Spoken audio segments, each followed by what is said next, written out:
the situation in the world, climate pressures, climate impacts, etc., these are going to become more and more obvious. Even if people have been going around with blindfolds on, these issues are going to become more and more obvious. And I'm a big believer is, the world needs changing, business runs the world, so we need to change business. And the way we need to change business right now is to make sure it's fully engaged around this agenda, because if we don't get the environment and sustainability issues sorted out, there won't be any other issues left to worry about. And I think that's quite a sobering thought for us all, both as human beings and also as board directors.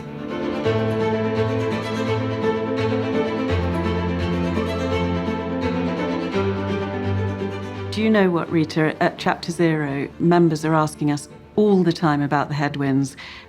What does it mean? Where is climate? Where is sustainability? Is sustainability dead? What we're seeing across the 3,500 members here in the UK is that actually sustainability and climate has become more embedded, but perhaps people are less comfortable to talk about it. What's your view? What are you hearing and seeing?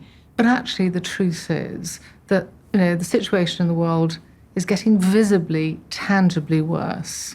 And obviously, we look at the US, and the political climate has forced us to describe these sort of things in a different way. So whatever the political short-term scene, the underlying impacts and the underlying trends are the same. We have got to get on top of this, and we've got to get on top of it really quickly. Including board directors and chairs. Now that's a really interesting thing, isn't it, about humanity in the board. I mean, sometimes it's easy to talk about business people or board members in the sort of third party. Somehow these are alien nation sort of, people. Absolutely. Whereas actually most of us have got family, children, grandchildren and so on. And sometimes I've got 2 grandchildren and I'm looking at them thinking, what's the world going to be like? Something that we've been thinking about is the role of creativity actually in bringing to life both the vision of the future, but also those emotions.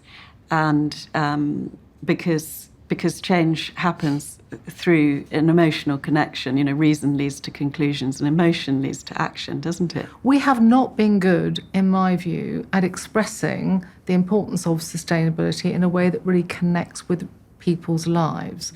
And, I think if there's a perverse benefit from the backlash we're seeing in the United States at the moment and against some aspects of the ESG, DEI agenda, it is forcing us to think about how we describe what we do and how important it is in really clear, straightforward language. So what advice would you like to give our members? Well, I think, look, first and foremost, you really need to ask questions about the purpose of the organisation. And frankly, it can be called many different things. It can be called vision, it can be called mission.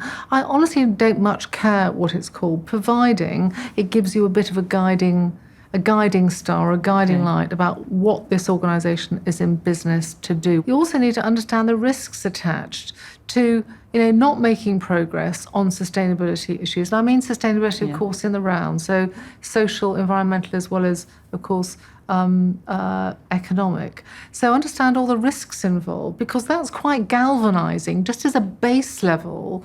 And then ask questions, be curious about what it is that drives customer behaviour and customer choices and preference, as well as your broader stakeholders. What is it that really will motivate them to support you and also, frankly, to buy more of your goods and processes? And honestly, I've been told on several occasions when I've joined boards or been involved with organisations, they say, well, of course, sustainability, it's not really that important to our customers, or it's not riding high in the list of what drives preference.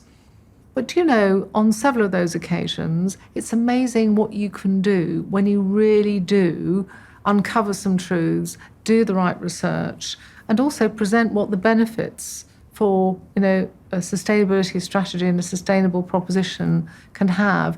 You can, the future is not written. We can influence it.